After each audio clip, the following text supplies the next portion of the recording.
एक चीनी डॉक्टर एक दिन मस्जिद में गया। उसने देखा कि एक मुसलमान मुंह हाथ धो रहा है। वो मुसलमान के पास गया और पूछा कि जिस तरीके से आप मुंह हाथ धो रहे हैं, ये तरीका आपको किसने सिखाया है? मुसलमानों ने जवाब दिया, हम इस तरह मुंह हाथ धोने को वुजू कहते हैं और ये तरीका हमारे नबी अकरम सल्लल्लाहु अलैहि वसल्लम ने हमको सिखाया है। हम दिन में 5 बार वुजू करते हैं। उसने कहा कि मैं आपके नबी से मिलना चाहता हूँ, वो कहाँ रहता है? वो शख्स बोला, उनका तो 1400 साल पहले इंतकाल हो गया। वो बोला, मैं चीनी तरीका इलाज का माहिर डॉक्टर हूँ। हम जानते हैं कुदरत ने इंसान के जिस्म में खाल के नीचे 66 मकामात पर एक खास तरीके से मसाज किया जाता है, जिससे 50 से ज्यादा बीमारियों का मौसर इलाज होता है। मैंने देखा कि आप जिस तरीके से वुजू कर रहे होते हैं, इसमें आपने वुजू के दौरान जिस्म की ऐसी 62 जगहों पर हाथों से मसाज किया जहां कुदरत ने स्विच नस्ब कर रखे हैं, और दिन में 5 दफा वुजू करने की वजह से आपकी बहुत सी बीमारियां खुद ब खुद गैर महसूस तौर पर आपके जिस्म से रफा होती रहती हैं, जिसका आपको हिसाब भी नहीं होता।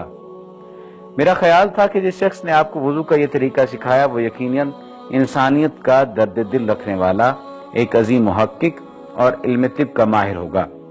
हजरत अब्दुल्ला सनाबही रज़ी अल्लाह तआला अन्हु की रिवायत है कि रसूलुल्लाह सल्लल्लाहु अलैहि वसल्लम ने फरमाया, बंदा मोमिन जब वुजू करता और उसमें कुली करता है तो उसके मुंह के गुनाह झड़ जाते हैं, और जब नाक में पानी डालकर उसे भाड़ता है तो उसके नाक के गुनाह झड़ जाते हैं, और जब चेहरा धोता है तो उसके चेहरे के गुनाह झड़ जाते हैं, यहाँ तक कि पलकों के नीचे से भी निकल जाते हैं, और जब दोनों हाथ धोता है तो उसके हाथों के गुनाह झड़ जाते हैं, यहाँ तक कि नाखूनों के नीचे से भी निकल जाते हैं, और जब अपने सर का मसा करता है तो उसके सर के गुनाह झड़ जाते हैं, यहाँ तक कि उसके कानों से भी निकल जाते हैं, और जब अपने पाँव धोता है तो उसके पाँव के गुनाह झड़ जाते हैं, यहाँ तक कि उनके नाखूनों के नीचे से भी निकल जाते हैं।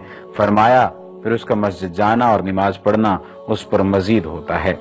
आप ये हिसाब लगा लीजिए कि अल्लाह सुब्हानहू व तआला के प्यारे नबी सल्लल्लाहु अलैहि वसल्लम की एक प्यारी सुन्नत पर अमल करने से हमें कितना फायदा होगा और कितना ज्यादा बेहतर अंदाज में हम जिंदगी गुजार सकेंगे जब रसूलुल्लाह सल्लल्लाहु अलैहि वसल्लम की सुन्नतों पर हम अमल पैरा होंगे। उम्मीद की जा सकती है कि ये वीडियो आपकी जिंदगी में एक मस्बत तब्दीली लेकर आएगी और आप 5 वक्त की नमाज पढ़ने वाले बन जाएंगे। अगर आपने अभी तक हमारे पेज को लाइक नहीं किया या फॉलो नहीं किया तो लाइक कर लीजिए और फॉलो कर लीजिए, ताकि आपको हमारी आइंदा वीडियोस भी मिलती रहें।